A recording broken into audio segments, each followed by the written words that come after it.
Hello বন্ধুরা, নতুন একটা ভিডিও নিয়ে আবার চলে এসেছি তোমাদের সবার সাথে, সবার পাশে। আজকে আবার আমি নিজে বানিয়েছি পরোটা। ঠিক আছে, পরোটা, এই যে পরোটা একটু শক্ত হয়ে গেছে। আর সাথে আছে কি বলুন তো, ডিম কষা।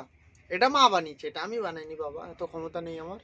এটা কি, পেঁয়াজ, যেটা খেলে শরীরের পক্ষে, স্বাস্থ্যের পক্ষে ভালো থাকে।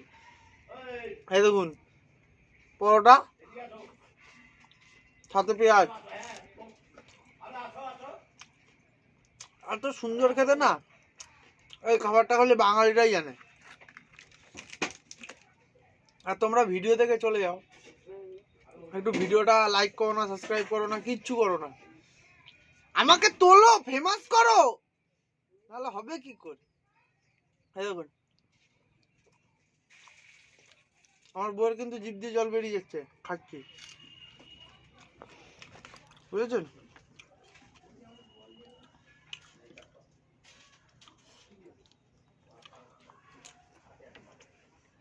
সব ভালো। আমি আগের ভিডিওটা ছেড়েছি, তোমাদের ভালোই রেসপন্স পেয়েছি। আরেকটা নতুন ভিডিও করার চেষ্টা করছি। নেক্সট আইটেম আমি কি খাবো কমেন্ট করো, খাবার জিনিস কমেন্ট করো। আবার ছুঁচো, বিড়াল, ইঁদুর এইসব কমেন্ট করো না, তাহলে কিন্তু ওইসব খাবো না। তোমাকে উল্টো পাল্টা বলবো। আমি এমনি পাগল, বলে দিচ্ছি। আমার ভিডিওটা একটু বন্ধুদের সাথে শেয়ার করে দিও। সবে নতুনভাবে একটু দাঁড়ানোর চেষ্টা করছি।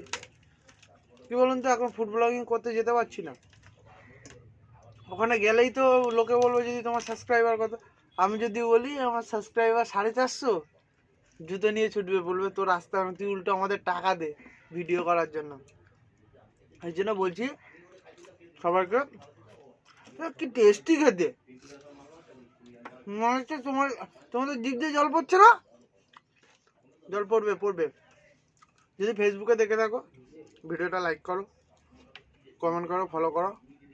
আর যদি ইউটিউবে দেখে থাকো, তাহলে অবশ্যই চ্যানেলটাকে সাবস্ক্রাইব করে দিও। আর তোমাদের বন্ধুদের সাথে শেয়ার করে দিও আমার খাবার ভিডিও। সারাদিন ঘরে শুয়ে থাকবে, হাঁকবে, খাবে দাবে, আর আমার ভিডিও সারাদিন দেখতে থাকবে। টাটা বন্ধুরা, বাই বাই।